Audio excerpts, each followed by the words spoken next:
Hello and a warm welcome to this edition of Africa 360. My name is Kwango Liwewe. Nigerians mark the start of a new political era as Major General Muhammadu Buhari rises to the presidency. The leader of the opposition, APC, is the first Nigerian to oust a president through the ballot box. Before we get into our discussion, let's give you some insight into the man who is now in charge of Africa's biggest economy.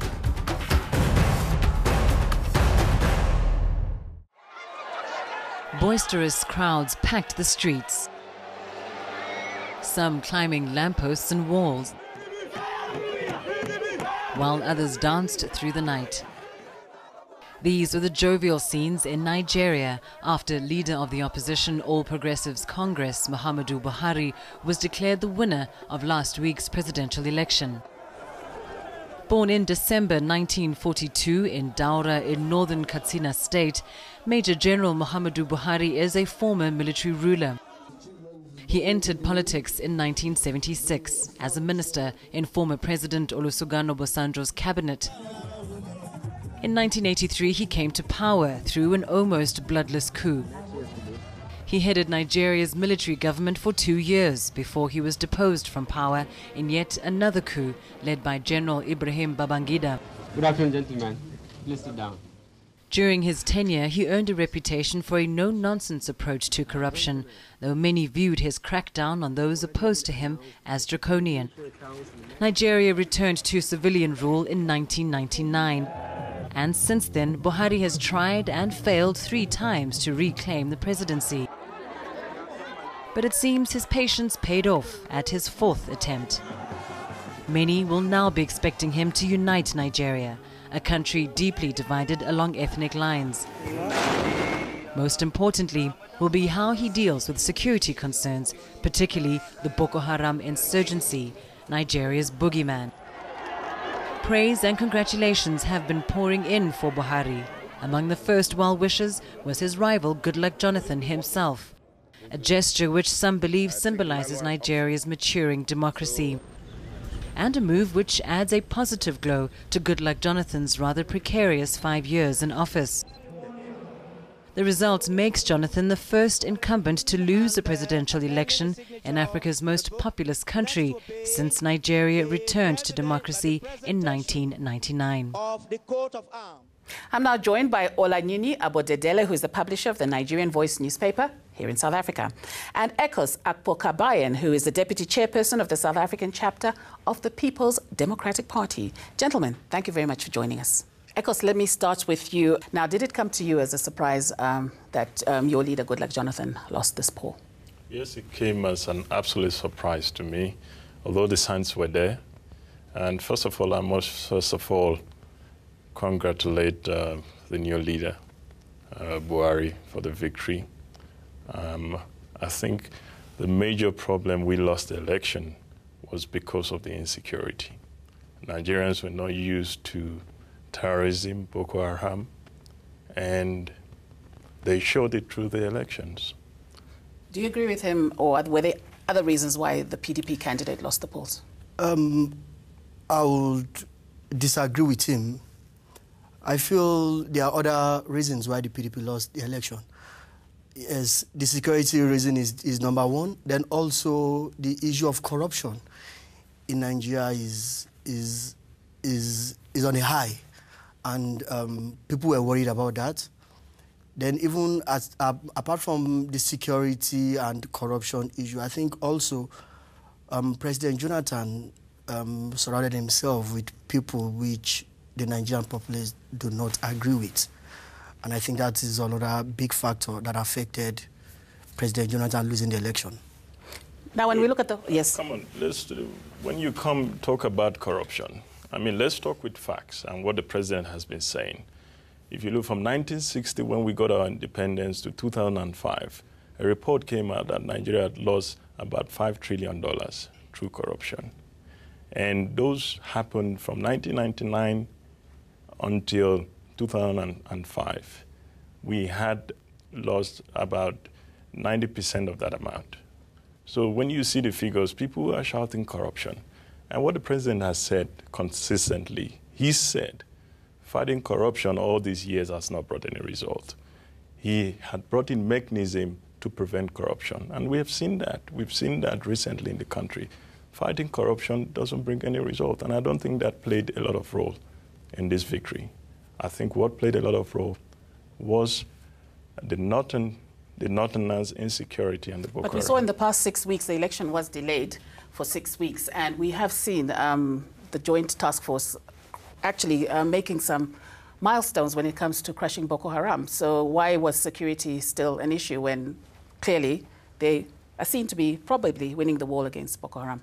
We heard a lot of people saying, if you can do it in 6 weeks, why didn't you do it all this while? But there's a lot of stories behind that, why it wasn't done all this while.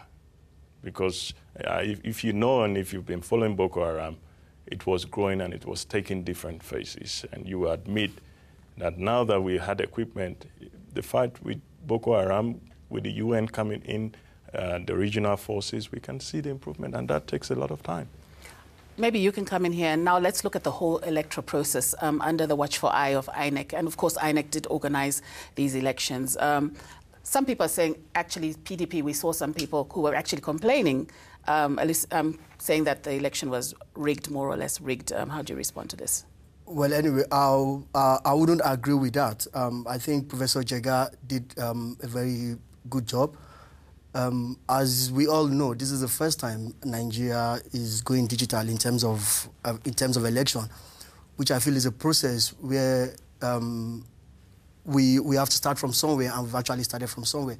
And as time goes on, we'll continue to perfect that. I don't want to dwell on the issue of election being rigged or no election being rigged. There's a victory. Someone has won the election, and both parties are allowed have agreed to that. So, I mean, going back to rigging or no rigging, I don't think it's an issue on the table, because apparently nobody's crying foul as well. Because, I mean, the APC can also point accusing fingers to the PDP, where some figures were coming out and where people are just surprised where these figures are coming out from the southwest and the southeast as well. Yes, we accept the opposition and the new leader, but, you know, it's an old crop. Let's take a break there, and when we come back, we'll carry on that point. I would like to believe that he is really a born-again Democrat, and that he will have the patience.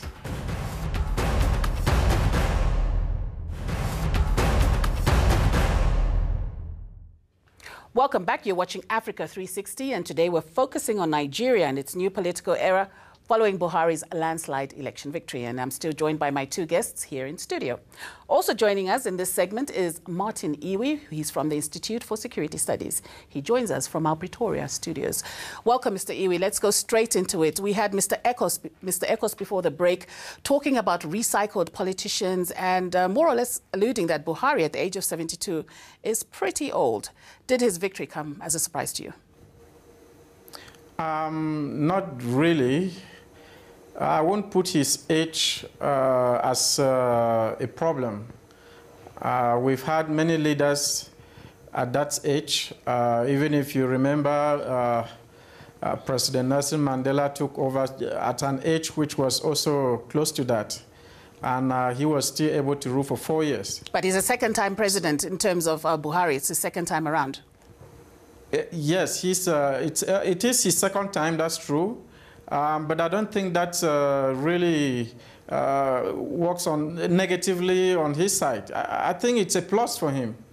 Maybe you can come in here. Some have been talking about, in fact, Buhari during the campaign was saying he has reinvented himself as a Democrat. We know about his past when he ruled the country and how he ruled it with an iron fist. Has he truly changed? Well, I believe so. I believe he's changed. He's a Democrat. He said that. And by the things he's been doing, we see that. And don't forget, the honest truth is Nigeria needs a leader that can rule, a tough leader to rule that country. You know, and I think General Muhammadu Buhari is just the right person to lead Nigeria. Come on, you know, now everybody says everything. I mean, to be honest, in 2011, when he lost the election, we saw a different reaction. If it was the APC that lost this election, we won't see the peace we're seeing in Nigeria at the moment. I mean, that's obvious. And, you know, it was a campaign for anything to get Jonathan out. And it was obvious. So everybody was jumping on the wagon to support Buhari, even if he was 100 years old, because that was the alternative. And for me, and for us in the PDP, we quite understand that. But, you know, we will assess him as time goes on. He's won the election. We will try to support him. But I think, you know, people didn't have enough time to assess the man.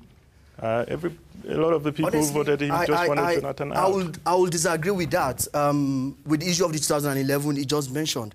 Because I can remember vividly well that the same accusation was laid against General Muhammadu Buhari by Reuben Abati. You know, the Reuben Abati. And Buhari actually took them to court. Mr. Iwe, maybe you can come in here and talk a little bit about Buhari's war against indiscipline when he was president. Is this exactly what a country like Nigeria, which has complex issues, needs? Well, Nigeria is no longer under a military rule. And a straitjacket approach will be a little difficult, which is what Buhari is bringing on board.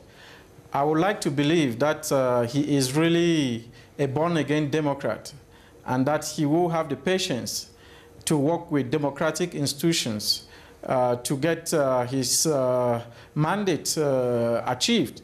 But if he is still going to come in with the memory of 1983, 1985, he will have a lot of problems. Because don't forget, Buhari has won the elections. If you look at those in his camp, I don't differentiate them from PDP. These are some of the same people that have been ruling Nigeria, or that have been in the Nigerian politics for quite a while. And these people will want to do things their way, which might turn out to frustrate Buhari. So he will really have he will need some time, you know, in order to adapt to the new political context, which he will rule Nigeria. Now the hard work begins, obviously. He's won the election. Let's look at the key issues in Nigeria. And one of them, of course, is Boko Haram. Buhari did say during his campaign trail that he's not willing to negotiate with them. Do we expect to see a full onslaught on this terrorist group? Well, I think so. General Muhammadu Buhari has made this known from day one. And if we go back in history, when he was president in 1983, and Nigeria had a similar case. I mean, we all know what General Buhari did. He's a military man, he's a trained military man, and he has said it. And we believe General Muhammadu Buhari, we believe he can do it. Martin Iwe, let me take you back to the Boko Haram issue. And there was some speculation, of course, and it's been there for a couple of years, that Buhari is actually sympathetic towards the group. Now, let's take this forward. And if he does manage to quail this Boko Haram insurgency, surely some people think he's always had a hand in it. Well, yeah, I think Buhari has been accused many times for being sympathetic, and I think this has been because of sometimes his silence towards the issue. He has not been, at the beginning, categorical in terms of condemning the group, but I don't think he's the only Muslim to have done that. We realized it was a common problem for northern elite who were not very quick in coming out to condemn Boko Haram. But now that he's on board, people are looking forward to it. And some are actually saying he might be the best man. Is that because of his military background? Because of his military background, and because of the fact that he's not going to have any complexes that he's, fighting Muslims. Because it was difficult for Jonathan, being from the other side, the Christian background, which each time he has a confrontation with Boko Haram or wants to really broaden the fight against Boko Haram, he's accused of confronting or opposing Muslims. Buhari will not have this. Remember, if we look back at what President Musa Yar'Adua did, he was very categorical. His approach was really to obliterate Boko Haram. I don't think a Christian would have done what he did. So we expect that Buhari will come with an approach which will be even more sweeping than what Yar'Adua did in 2009. Still on security, just before we go to the break, I need to push this one in quickly. Obviously, Goodluck Jonathan's from the Niger Delta, and we know what happened before his presidency in that region in terms of MEND. Some people are speculating that maybe MEND will take up arms again now that their homeboy from the southern part of the country is no longer leader. That's an obvious fact. We don't want that to happen, but it depends on the policies that are in place to protect and prevent that are not removed. Once they begin to feel disenfranchised by the new president, and then you can see more deadly, even more than the men springing up. So we must be very careful. We're speaking about Boko Haram now. We might be going back, speaking about a more deadly force from the Niger Delta, because they also have a legitimate claim due to resources. And most of the resources in Nigeria comes from that area.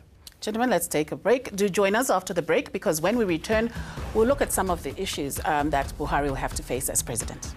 For us to move forward, I think we honestly speaking, we need to forget the past. We all need to come together, irrespective of our ethnicity, irrespective of our religion.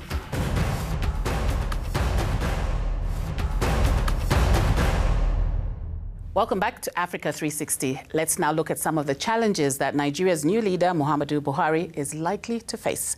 Let's bring in Dr. Richard Ero-Anya to this conversation. He's from the University of Pretoria. Olanini Abodedele is still with us here in our Johannesburg studios, and Martin Iwi joins us once more from Pretoria. Welcome to the show. And we'll start with you. Now let's look at the key challenges, and one of that, of course, is the economy, which we see has been adversely affected by the falling prices of oil. What's Buhari going to do about this? Well, Buhari is not a new person when it comes to managing the Nigerian economy. You know, as some of the participants here in this forum have said, that he was once a military head of state of the country for almost 2 years.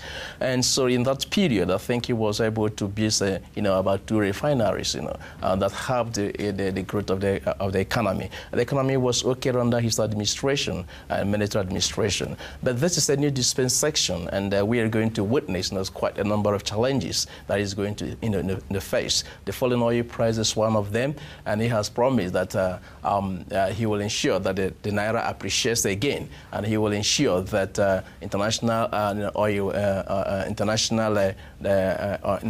market is stabilized, and he can do that by making sure that the Niger Delta region does not envelop again in crisis. And if that happens, he will be able to maintain a kind of stability in the oil. Though many people did not understand what he actually meant by that. And I think Buhari is going to immerse in some of these challenges, and he will do well. It's been decades since we've been hearing about this ailing power sector in the country, and still the presidents haven't managed to deal with this. How can Buhari actually tackle issues such as the power sector and unemployment? Well, anyway, General Muhammadu Buhari and Professor Yemi Osinbajo have said it. They are also going to look towards privatization. I mean, Lagos State and some states have actually tried this out. Like if you go to Lagos State now, within the mainland and some areas of there are actually private electricity supplies that supplies the industrial area of Lagos State, and it's working perfectly. So, I mean, Buhari have said that privatization is the way. The sector is going. I mean, Jonathan has already privatized the sector, but he feels he has to build more on that. Where people will come in, international investors in the electricity sector, and then we'll start to witness an improvement in electricity. Dr. Iwi, let's go to your speciality, of course, which is security, and talking about the north of the country. A lot of people there are disenfranchised. A lot of people there are unemployed. There's massive poverty in that area. And as he's just alluded to the fact that they hope to bring in investors, but would an investor actually go to the north of the country to invest within security there?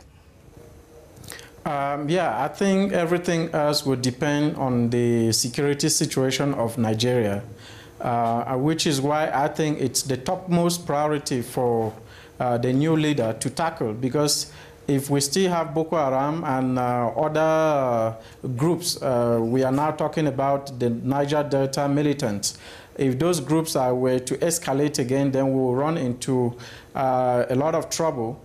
in terms of dealing with issues such as the economy, the employment, electricity, and all else. Because without security, you can't talk about development, you can't talk about stability.